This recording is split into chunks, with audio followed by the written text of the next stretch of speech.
This is Chad Sherrill with Shoot Straight TV show. And Chad, what stations does your show come on? You can watch our show on the Sportsman Channel, Sports South, and CBS in Montana, also on our website.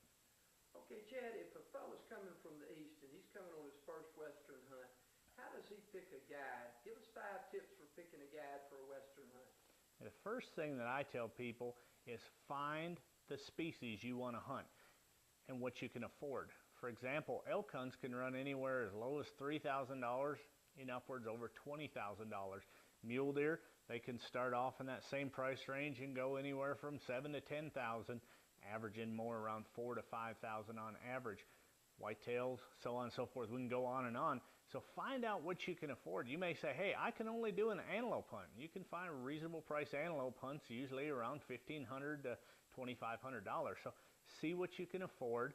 Make your list of what animals you'd like to try and get out west, and then what your bank account will allow you to do. Chad, tell us how you pick an outfitter that fits the style of hunting you want to do. Ask lots of questions. The first thing I like to do is I like to meet an outfitter. A great place to do that is at a sports show like the International Sportsman's Expo. You can go around and talk to different outfitters and research them. Now, another thing you can do is talk to your friends.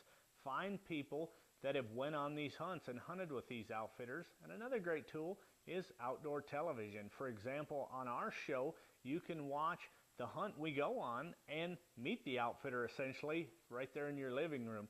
Also go on our website. We have an outfitter page with the outfitters we recommend that we filmed with. Chad, tell us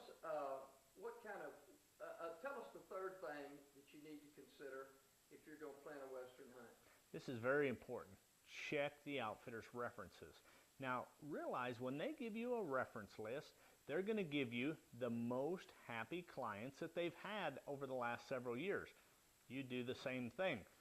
One thing I always like to do is say, hey, do you have any references of clients who may not have taken an animal? Because if that person says, hey, we had a great hunt, I missed an animal, the accommodations were good, those are a good place to start with those references. Now before you call the reference list, make sure you have your own list. Don't just call them up and say, hey, did you have a good hunt? No, say, what were the accommodations like?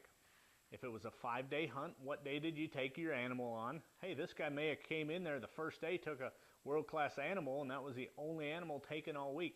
Ask specific questions. Ask what the lodging's like. Are you in a big bunkhouse? Are you sharing the accommodations in a big room with 4 to 6 or 8 people? If you're a light sleeper, you don't want to be in the same room with someone that's snoring. Ask specific questions and it'll make your hunt a more happier hunt. Chad, give us another tip for picking an outfitter for a Western hunt. Trust your gut.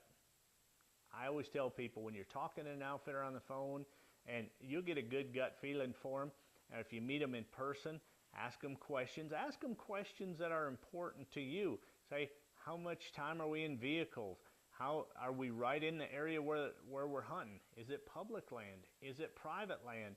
Is there a lot of public pressure if it's public land? Do we go back in horseback? Are we in on four-wheelers? Ask a lot of questions. It's always important to ask the questions before you get there so you have no surprises. Chad, tell us one more thing that we should consider if we're going to plan a Western hunt. You know, I always tell people, hey, if you're going to plan a Western hunt, it's good to share that adventure with a friend. However, make sure that your hunting buddy is a good travel companion. Over the years, I've seen different people come into camp and they didn't get along real well. One guy wanted to walk real hard. The other one wanted to sit on a stand and didn't want to walk very much. Make sure if you're going on a guided hunt that you're paired up with somebody that has the same type of hunting wants and needs, the same type of ethics, and that they are a person easy to travel with. Another good idea is share your expenses. If you're traveling together and driving out to an outfitter, get a little jar and put money in there for gas and share those expenses as you travel. It makes it happier for everybody.